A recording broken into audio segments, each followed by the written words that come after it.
why were you fired? Why wasn't it just, okay, let's have a meeting and you realize that you're on opposite sides of the shore? Why wasn't it more amicable? Because you were fired and you were not given what you felt you were owed within that termination, which you brought litigation over and won. So why do you feel you were fired as opposed to just, okay, Marty, let's agree to go our separate ways and we'll take care of everything? Why wasn't it more amicable in your opinion? So that is a great question. Congratulations. The why question is actually still a question for me. I don't know why. So you were surprised by the end, the termination. Yes. When it happened, the very moment it happened, I was surprised that it happened at that moment. But it had been, there was a lead up to it that I could see. This was the writing on the wall. This is where it was probably going to go. But I still had hope that it Right. wasn't going to end that way. I really didn't think. So I really thought that there must be a way to amicably, figure this out, even if it meant the parting of ways. I thought it would be Right. something that would be decent enough where we could do the typical, hey everybody, I'm, want to spend more time with my family, blah blah blah. yeah. Which, whatever. But it didn't happen. That you should reach out to Bungie, and if you can find out the actual why it happened the way it happened, I'm sure they have their version of what they think and their story. And I was actually pretty surprised. When I left Bungie, the day that they basically walked me out of the building and asked for my card, I was in shock.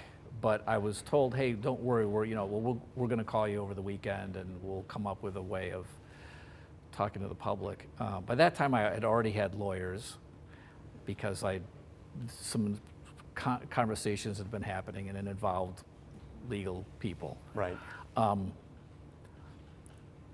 But I waited for 5 days and I didn't hear anything from Bungie. And at one point, my lawyer called me and said, hey, your Facebook and Twitter accounts still say you're a Bungie employee. And I'm like, well, I can't change my status on Facebook without somebody noticing. Perhaps Ryan McAfee would notice, I don't know. And they said, yeah, you're actually, you're doing something that could actually be, a breach of your contract by maintaining publicly that you're a Bungie employee when you're not. So I said, well, what am I supposed to do? And he says, well, you should just tell your fans that that the board of directors decided to terminate you. And so that's what I did. And I did it like at 10 o'clock at night on a Tuesday, 5 days after I was fired. So, did you sleep that night? I did. I actually did. I think I had a couple glasses of wine, just for the record. But I was sitting there with my wife, who said, I said, well, here's what the lawyers say I should say. And she goes, well, let me change it. She changed a couple of words and made it slightly different. I said, okay. So I didn't write the tweet. And I said, well, should I hit send? And she goes, no, why don't you wait till tomorrow? And I'm like, okay. So then we were watching TV and I was relaxed. And then like a half hour later, Marcy just said, hit send. She just was really mad. And she said, I want you to hit send. And I said, okay. And I held my phone up. I said, you hit the button because I didn't write it and I'm not going to push the button, so you do it. The lawyer wrote it? The lawyer and Marcy. Yeah. I mean, it's not like some great piece of writing, right, but like I had already gotten into trouble for some earlier tweets, like around E3 of 2013, which was also part of this problem. And I thought, this is not going to be, I'm not going to write the tweet and I'm not going to hit send. I'll let Marcy do that. So she did. She hit send and I said, I think some people are going to notice this. So you would. I really didn't know how big it was going to be. You knew there was a growing chasm, a rift, yeah. But you would hope that it wasn't you weren't looking to have a peaceful parting of ways because you were still hoping that it could be mended. Yes. I really was hoping it could be mended.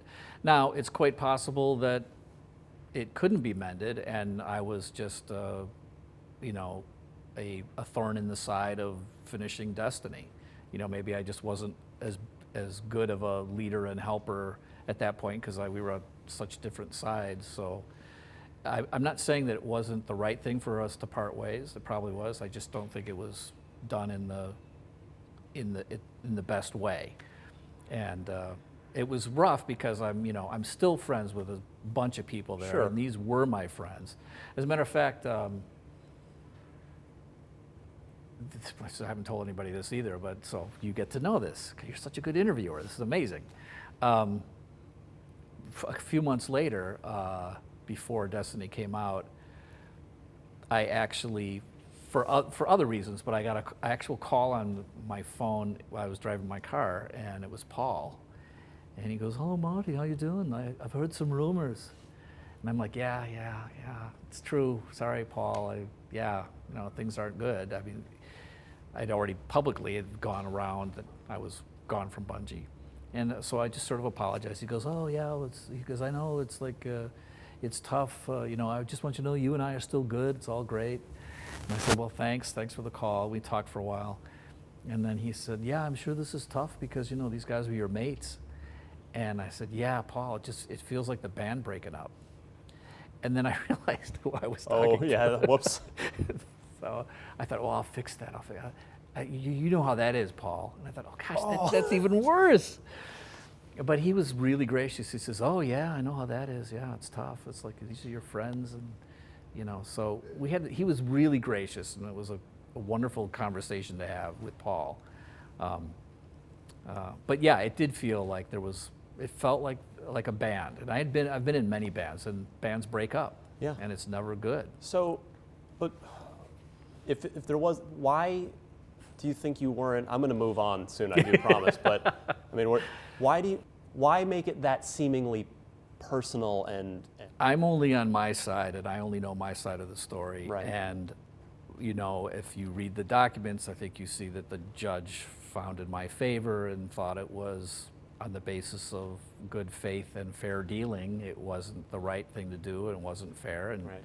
she restored my stock and profit sharing and salary and all these different things. So, And hopefully the attorney's fees. well, I'm not going to get into all the details, Fair but enough. let's just say, things she found in my favor. Okay, so, so the why question is still actually a question I have. I don't know why that was the way to approach the issue. I don't know what the head guys at Bungie or their lawyers or what they were. I don't know what their strategy was or their thinking was. I think it's sort of sad that it became this public. Like I said, these were my friends. I worked there for a long, long time. We have a shared history that's tremendous. It doesn't make a lot of sense to me that it went this way. I don't know why it went this way. Do you have any regrets about how everything went down? Oh yeah, sure. I go back a long way with things that I look back and my behavior, decisions I made going all the way back to, Bungie at Microsoft, early Bungie at Microsoft days. And I think there are some decisions that perhaps eventually kind of led to this division. So at times I go, yeah, I wish I hadn't done that. I think it would have been better if I had made a different decision. There's a lot of those, but I'll save it for my book maybe. If anybody cares. We do. That's why you're here. I mean, Okay. And I think maybe you kind of answered this already, but now it's all legally. It's all over. You're here at Highwire. You've started a new studio. How do you feel now that it's all over? How do you feel? Well, the interesting thing is, and I don't remember this. It's funny when I talk about Paul McCartney. There are stories that I know from documentaries on the Beatles and Paul McCartney, and then there are stories that he actually sat in a recording studio with me and Mike, or just me or whatever, and told these stories. Yeah. So when I say Paul has this story, I can't remember where it's from. It could actually be something he told me. But I think after the Beatles broke up, And that was, these are childhood friends. This is a long time, amazingly successful thing. But when the Beatles broke up, Paul said that he like laid in bed for like a year.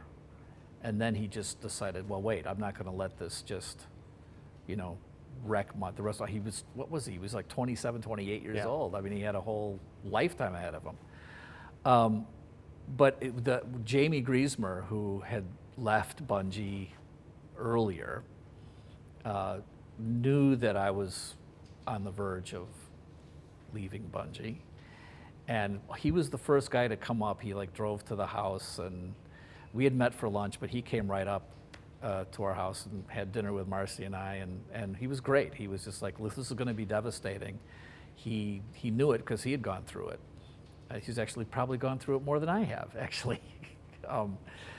Anyway, he said, look, you need to not dwell on this. It's going to take you a while. You're going to be in shock for a while. It's going to be tough.